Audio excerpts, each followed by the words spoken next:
Well, hello there, friend. Welcome to the Construction Leadership Podcast, where we help construction executives lead high-performing teams, finish on time and under budget, without all the firefighting and babysitting, so you can lead with focus and control. I am your host, Bradley Hartman. Now, every leader knows ultimately they are responsible for results. And the best leaders know those results need to come from the behaviors of other people. That allows us to scale. Therefore, one of the most effective ways to do that is to give clear, candid feedback that motivates. And many construction leaders often dread the year-end performance reviews, and employees dread them even more. They're already feeling stretched thin. Reviews often become paperwork instead of performance accelerators. So in this episode, you will learn what the research says about what employees experience as motivating and fair. We're also going to provide a pair of templates that have been an absolute game changer for our own organization and the clients that have chosen to use them. And in combination with the two articles that we will include in the show notes, that will help you structure 2025 performance conversations that leave people energized, not exhausted. And in the event that you haven't really closed the book on year-end reviews yet, this will allow you to enact changes that will help you become a better leader and guide your people to improve performance in 2026. So let's dive in. As always, thank you for listening.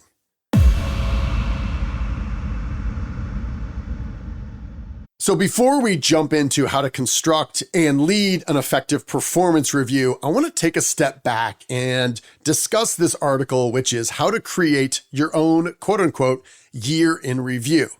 And the general principle that I have found is there's a lot of stress and concern and tension around this year in review because for many companies like mine, when I was working for a Fortune 500 company, we had one performance review and it was at the end of the year. And we felt to some degree like this was our opportunity to earn the highest bonus. And if we screw this up and we don't make sure everyone realizes all the awesome things we did that year, it might result in us getting less of a bonus. And that may or may not have been true, but again, perception is reality in these situations. So I think it's important to guide our teammates, the people that we are reviewing, to give them some space. My recommendation would be force them to show on their calendar when they are deliberately taking time during the workday to reflect on the past year and press pause. And that's what this article recommends. And just a few questions to get them thinking, because the more of a dialogue this can be, not a monologue, the better it will be. So there's a couple common sense questions here. Number one, what have I learned most this year? Number two, what do I feel most proud of? Number three, who has helped me be at my best? Number four, how have my strengths helped me succeed? And number five, what's the one thing I'd wish I'd done differently? And these are simple questions that are going to lead us into an effective part two of this, is when we have the performance review, and it's not only numbers based, but it is also narrative based. And these questions will help prepare every employee to come to this meeting ready to talk in a thoughtful manner. And that's the key here. There needs to be a combination of both an overarching narrative that we can just talk about as human beings without the numbers, but also a level of specificity. Because while numbers are specific, they aren't very useful. People aren't going to remember those, and they can be charged, especially if there's a rating system and they are not rated at the top of that system. So that's why you need that narrative to fill in the blanks on that emotional scale while also being specific about their behaviors and their overall results from their performance. So after they've reflected on the past, this article, How to Create Your Own Year in Review, then says, let's play it forward. What three words would you use to describe the last year? What have you found most fulfilling and most frustrating over the last 12 months? When do you think you've been at your best? What confidence gremlins or beliefs that hold you back have gotten in your way? I will never use the word gremlins, so We can find a synonym for that, but I understand the point. And what's the most useful thing you've read, watched, or listened to over the year? Again, what we're trying to do here is get these individuals thinking deeply about themselves, so they're coming not only with a narrative, but also some specifics. And then as they think about moving forward, coming prepared, answering these questions to these 5 bullet points. What's one learning goal I will make progress on in the coming year? What is one habit I will commit to? Who is one person that they will have a curious career conversation with? What is one way I will support someone else? And what is one mistake this person won't make again? So you can see, as an executive leader who's going to be giving a performance review to someone else, you can imagine all this level of detail that not only is the narrative, but also with some specificity that the individual that you're reviewing is going to come to the table with. That should result in a rich conversation between the two of you. So those are the highlights of this first very brief article, How to Create Your Own Year in Review by Helen Tupper and Sarah Ellis. Now, the other thing that I'm going to include in here as a template in our show notes is a thing that we have done that has been an absolute game changer. And it is also done prior to the meeting. And it's 2 sets of questions. Each one has 10 questions. They are extremely simple. And the first one is done by the employee that they share with me, that are largely from the book, The Culture Code by Daniel Coyle. If you have not read that, I think you'd get a ton of value from it. But these are questions about their overall feelings of working with us. So I provided a 1 through 7 Likert score system for each question. 1 is false and 7 is true.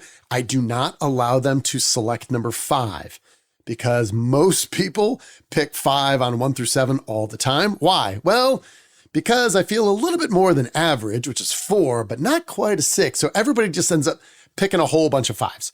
I remove that to force them to put in the middle or really make it higher. In this case, it's true or false.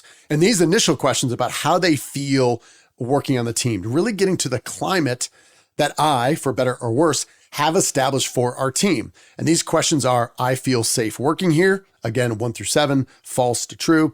I feel I am part of a team. I feel this team has high standards. I feel this team helps me reach these standards. I feel I have a bright future with this team. I feel appropriately recognized for my contribution to the team.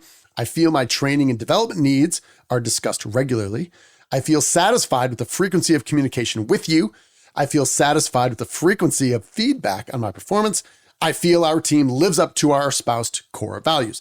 Now, I know a lot of ideas in there. That's why we are including this template in the show notes. But what I want to see from this is, from a high level, that this employee feels like they're being respected, like they're supported.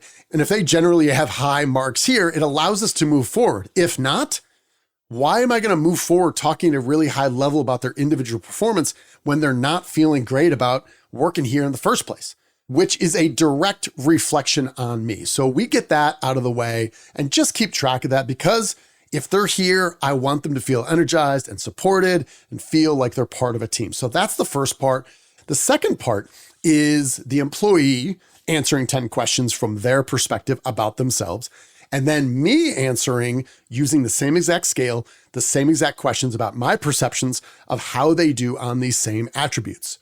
And these 10 questions you will see are very different. These questions are, I am proactive. So obviously in the first person singular, the employee will figure that out. My version will say, this person is proactive. So I am proactive. I am self-motivated. I am hardworking. I am detail-oriented. I exhibit good time management.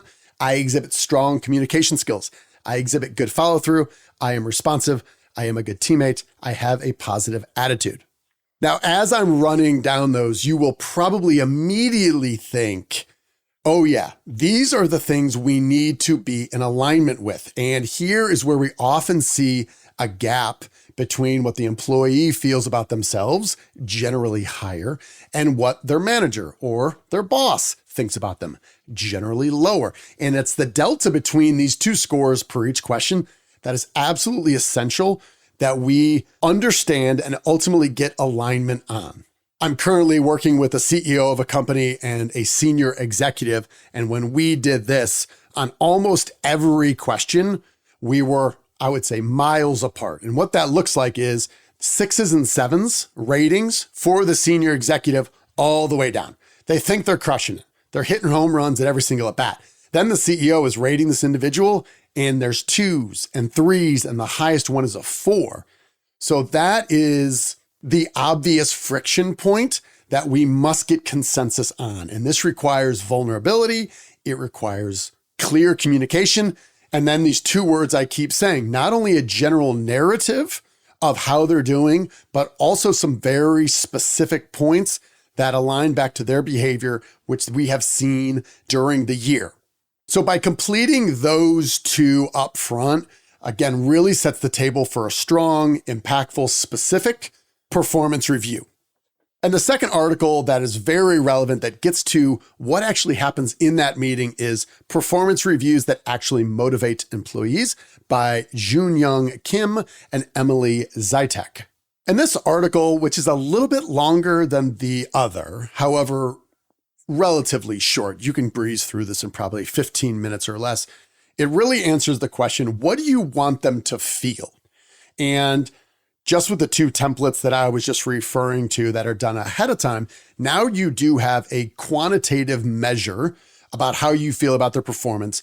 And what I like to do for not all of them, but many of them, I will give specifics. And if I'm rating someone a 6, I want to give them some specific examples of their behavior in the past, of things that I saw that I loved, or repetitive things that they do that I really value. And I want them to know I want them to keep doing those. When I do have a lower score, say a 4 or a 3, I will also absolutely highlight specific examples of what I want to see change moving forward. And if in a performance review, any employee is hearing something, especially negative, for the first time, this may sound harsh, but I would say you are failing as a leader. This should not be a surprise. If you are surprising your employees, especially if you're doing it consistently, that's a sign there's a problem.